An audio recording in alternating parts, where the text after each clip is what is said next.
성도 여러분, 오늘 저와 여러분에게 주시는 하나님의 말씀은 잠언 26장 1절로 16절까지 말씀입니다. 제가 봉독하겠습니다.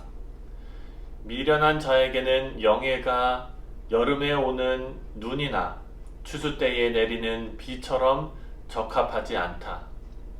이유 없는 저주는 날아다니는 참새나 제비처럼 상대방에게 돌아가지 않는다. 말은 채찍으로, 당나귀는 재갈로, 미련한 자는 막대기로 다스려라. 어리석은 질문에 대답하지 말아라. 그렇지 않으면 너도 그것을 묻는 사람과 같이 어리석은 자가 되고 말 것이다. 어리석은 질문에는 어리석은 대답을 하라. 그렇지 않으면 그가 자기를 지혜롭게 여길 것이다. 미련한 자 편에 소식을 전하는 것은 자기 발을 자르거나 스스로 독을 마시는 것과 같다. 미련한 자의 입에서 나오는 격언은 절름발이에게 덜렁덜렁 달려있는 다리처럼 아무 쓸모가 없다. 미련한 자에게 영예를 주는 것은 돌을 몰매 매는 것과 같다. 미련한 자의 입에서 나오는 격언은 술 취한 사람의 손에 든 가시나무와 같다. 미련한 자가 지나가는 사람을 고용하는 자는 닥치는 대로 활을 쏴서 사람에게 상처를 주는 궁술가와도 같다. 개가 토한 것을 다시 먹는 것처럼 미련한 자는 미련한 짓을 되풀이한다. 스스로 지혜롭다고 생각하는 사람보다는 오히려 미련한 자에게 희망이 더 있다. 게으른 사람은 길거리에 사자가 있다 하면서 일하러 가지 않는다. 문짝이 돌저기에서만 돌듯 게으른 자는 침실에서만 뒹군다. 게으른 자는 손을 그릇에 넣고도 입에 갖다 넣기를 싫어한다. 게으른 자는 분별력 있게 대답하는 사람 7보다 자기를 더 지혜롭게 여긴다. 아멘. 네, 사랑하는 성도님들, 오늘 본문의 묵상 그 제목이 미련한 자에게 막대기를 입니다. 제목에서 오늘 본문이 어떤 내용이겠다라는 것이 조금 상상이 됩니다. 네, 맞습니다. 지혜 없이 사는 사람은요, 직접적으로 혹은 또 간접적으로 공동체에 해악을 끼친다는 것입니다. 그리고 또 이런 교훈을 적절한 비유를 통해서 저와 여러분에게 오늘 본문이 알려주고 있습니다. 먼저 1절 말씀을 보면은요, 1절 말씀에 미련한 자에게는 영예가 여름에 오는 눈이나 추수 때 내리는 비처럼 적합하지 않다라고 말하고 있습니다. 그리고 또 3절에 보니까요, 말은 채찍으로, 당나귀는 재갈로, 미련한 자는 막대기로 다스려라 라고 말씀하고 있습니다. 사랑하는 성도 여러분, 이 말씀이 미련한 사람에게 하시는 말씀일까요? 아니면은 지혜 있는 사람에게 하시는 말씀일까요?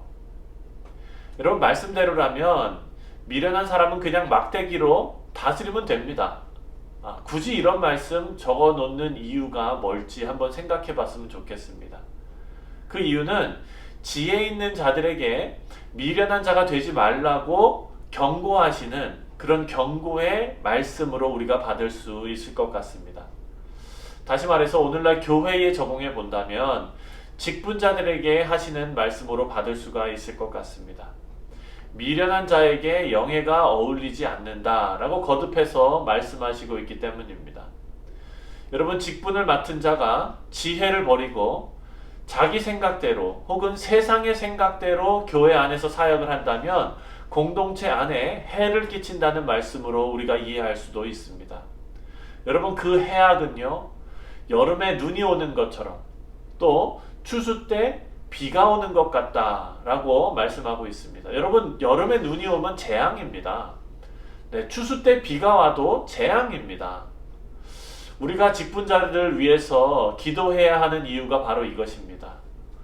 또한 여러분, 우리 성도님들은요, 모두가 이 세상의 지혜로운 자로 부름을 받았습니다. 우리는요, 세상의 미련함을 멀리하고 경계하고 또 때로는 단호하게 대처해야 할 책임과 의무가 저희에게는 있는 것입니다. 그것이 지혜 있는 자들에게 주시는 하나님의 교훈입니다.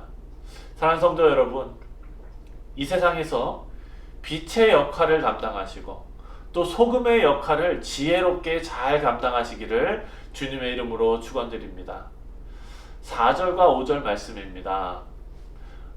어리석은 질문에 대답하지 말아라. 그렇지 않으면 너도 그것을 묻는 사람과 같이 어리석은 자가 되고 말 것이다. 미련한 사람이 어리석은 말을 할 때에는 같은 말로 대응하여 주어라. 그가 지혜로운 채 할까봐 두렵다. 이렇게 말씀하십니다. 여러분, 4절 말씀에는 대응하지 말라고 하시고 5절 말씀에는 대응하라 라고 하십니다.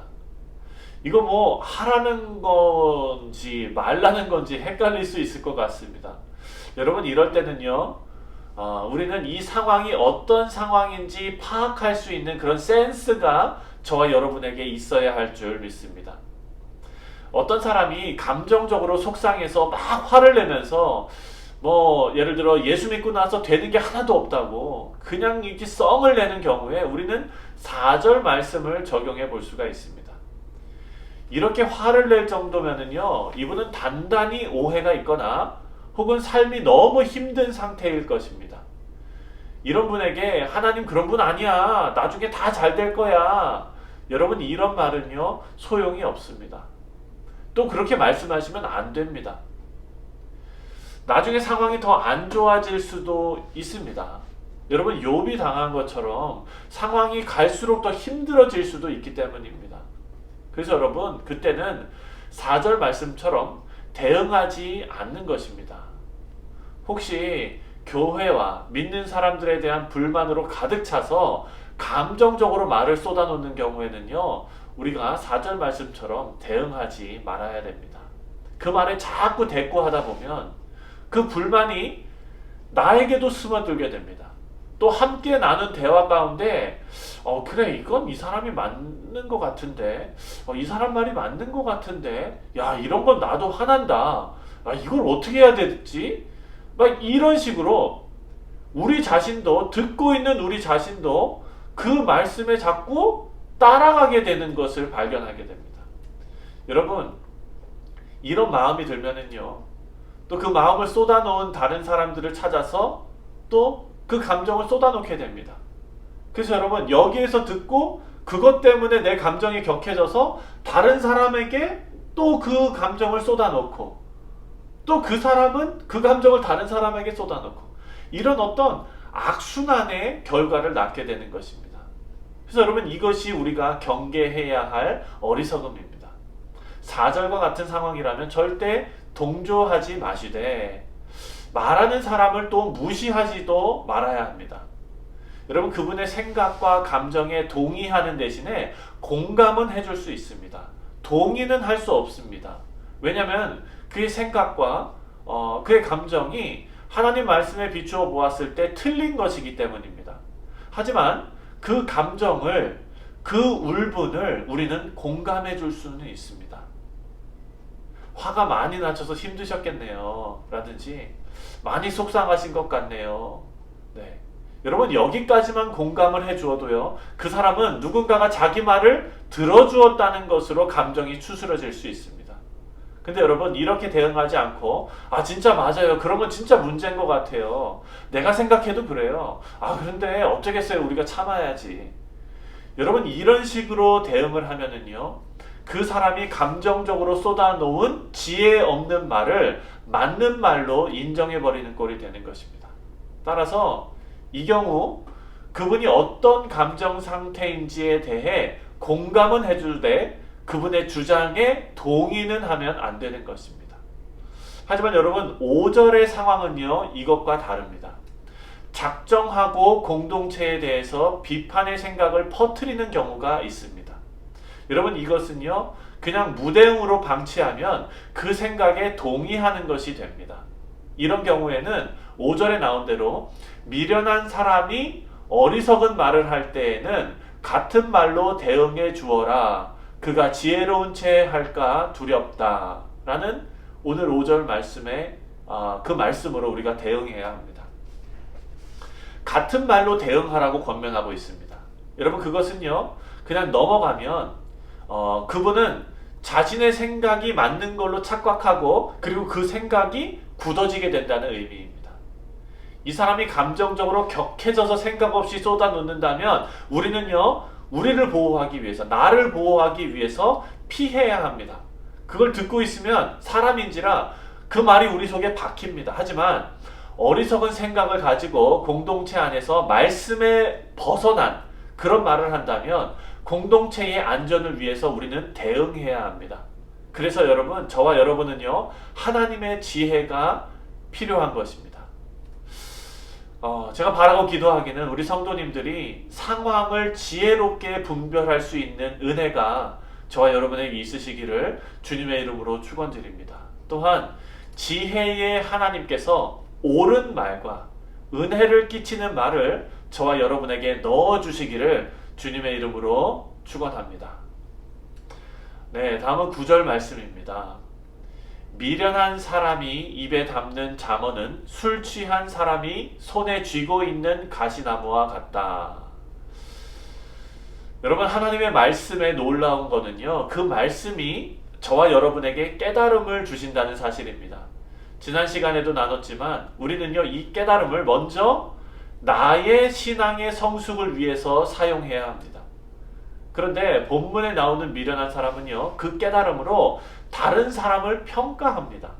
그리고 그 평가를 넘어서 잠언을 합니다. 여러분, 우리가 잠언이 찌르는 말이라고 배웠습니다. 그렇죠? 이런 사람은요 공동체에 큰 해악을 끼치는 사람들입니다. 마치 술 취한 사람이 손에 가시나무를 쥐고 흔드는 격이라고 9절에 말씀하고 있습니다. 자기 자신을 돌아보지 못하고 찌르는 말씀으로 주변에 있는 사람들을 다 찌르고 다니는 겁니다. 여러분, 그런 사람 주위에는요 아무도 없습니다. 왜? 다치기 싫어서 다 도망가기 때문입니다. 사랑하는 성도 여러분, 이 잠언의 찌름이 나에게는 양약이 됨을 여러분 믿으시기 바랍니다. 우리는요 이 말씀으로 주변 사람들을 찌르는 것이 아니라 우리 자신을 찔러서 인격의 성숙함으로 큰 사람이 되어야겠습니다. 여러분, 바다는 모든 물을 품습니다. 그래서 바다입니다.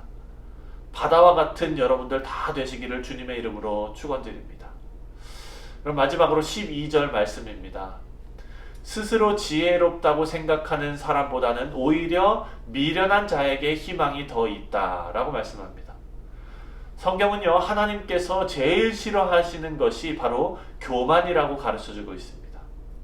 얄팍한 지식과 지혜로 내가 남보다 더 낫다고 생각하면서 다른 사람을 평가하는 사람은요 하나님께서 원하시는 그런 자녀의 모습이 아닐 것입니다. 오히려 지혜가 없어서 미련한 사람, 자기가 뭘 해야 될지도 모르는 그런 백지 같은 사람이 오히려 더 희망이 있다는 말씀입니다. 사랑하는 성도 여러분, 집을 정리하고 싶다면요 먼저 일단 비워야 한다고 말씀합니다. 마찬가지로 우리가 내 것으로 꽉 차 있으면요 내 고집과 내 생각으로 꽉 차 있으면 하나님의 은혜가 들어갈 자리가 없습니다. 내가 꽤 괜찮은 사람이라 생각될 때가 바로 내 자신을 비워야 할 때인 것입니다. 우리 인생을 하나님의 은혜로 가득 채울 수 있는 방법은요 하나님의 은혜가 들어올 수 있는 자리를 마련하는 것으로 시작할 수 있을 것입니다. 사랑하는 성도님들, 미련한 자는요 공동체를 아프게 합니다. 우리는 지혜를 사모하는 사람이 되어야겠습니다. 여러분, 지혜를 사모하는 사람들은요 이런 것들을 경계하면서 나를 비우고 겸손함으로 하나님의 은혜를 구하는 사람들입니다. 오늘 말씀을 묵상하시는 우리 모든 사랑하는 성도님들께 이런 하나님의 은혜가 가득 채워지시기를 주님의 이름으로 축원합니다. 우리 함께 기도하겠습니다. 사랑의 하나님, 감사합니다. 하나님, 우리의 인생이 하나님의 것으로 하나님의 은혜로 가득 채워지기를 간절히 소원합니다. 하나님께서는 교만한 자를 미워하심을 우리가 살펴보았습니다. 하나님, 우리 자신을 앞세우는 교만한 자가 되지 않게 하여 주시고 우리 자아를 자꾸 걷어내며 우리의 생각을 자꾸 걷어내어서 하나님의 은혜와 하나님의 생각과 하나님의 마음으로 우리 자신을 채울 수 있는 귀한 믿음의 성도들 다 될 수 있도록 역사하여 주시옵소서. 하나님 또한 오늘을 살아가는 우리 사랑하는 성도님들과 함께하여 주셔서 하나님의 능력으로 오늘 하루를 잘 살게 하시고 또한 하나님께서 건강으로 안전하게 지켜 주시옵소서. 그를 직장과 학업과 가정을 하나님 지켜 주시고 그 안에 하나님의 은혜가 넘쳐나는 귀한 삶이 사라질 수 있도록 인도하여 주시옵소서. 감사드리며 예수님의 이름으로 간절히 기도합니다. 아멘.